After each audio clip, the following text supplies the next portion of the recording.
Hello guys, mapagpalang tanghali po sa ating lahat. Ayan, nandito na naman tayo sa ating mga alagang baboy. Ayan, bali pinesnack po natin guys ng malunggay. Bali yung pinatoy yung malunggay na dahon. So yan na po guys. Bali kinakain po nila. Snack yan. So madali na maubos guys yung ating malunggay na pinatuyo. Yan o. Yan po yung ating alternatibong pagkain sa ating mga alagang baboy. Yan. Muli po tayo nandito sa upper farm, dito sa bukid.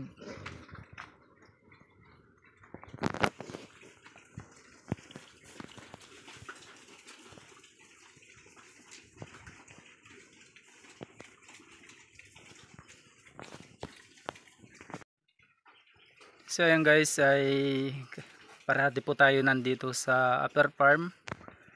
So kailangan po ng tao dito guys kasi malayo yung mga bahay, tahimik dito, saka hindi pa secure yung ating paligid.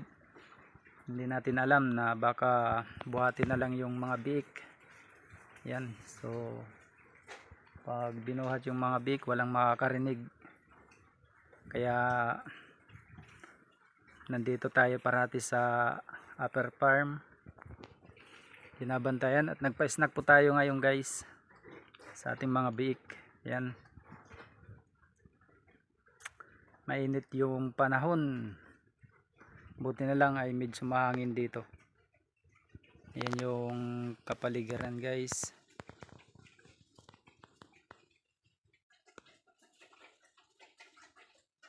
Tahimik na tahimik dito sa bukid.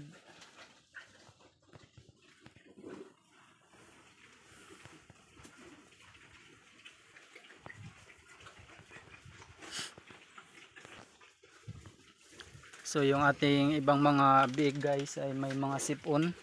Yan. So doon pa lang, nagpapabili pa lang tayo guys ng medisina doon sa Tacloban. Pag makabili ng medisina ay papanjigan po natin guys yung ating mga biik. May mga sipon kasi, may mga halak yung ating mga biik. Sana makabili ng medisina. So puntahan natin guys yung kinukunan namin ng kukuhaan ng tubig. Naggawa po kami dito guys ng balon.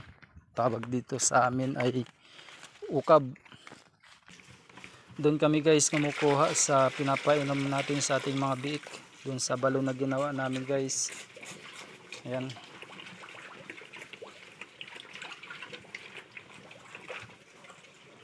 Nagsisinaw man, makitubig guys yung ating mga biik ngayon kasi mainit yung panahon. Kailangan parati may tubig yung ating lalagyan.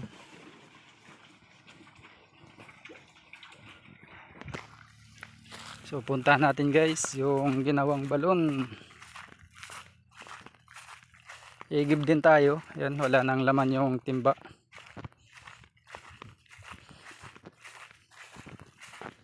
Malamig yung tubig dito guys.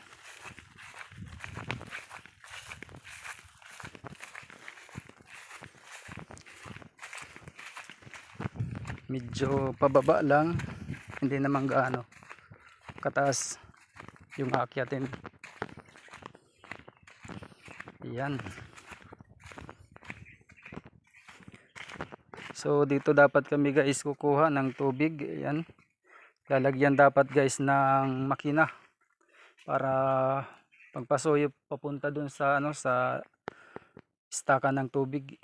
Ito po yung ginawa guys, malinaw yung tubig.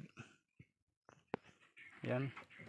So dito tayo guys iigib para doon sa pagpainom ng ating mga alagang baboy.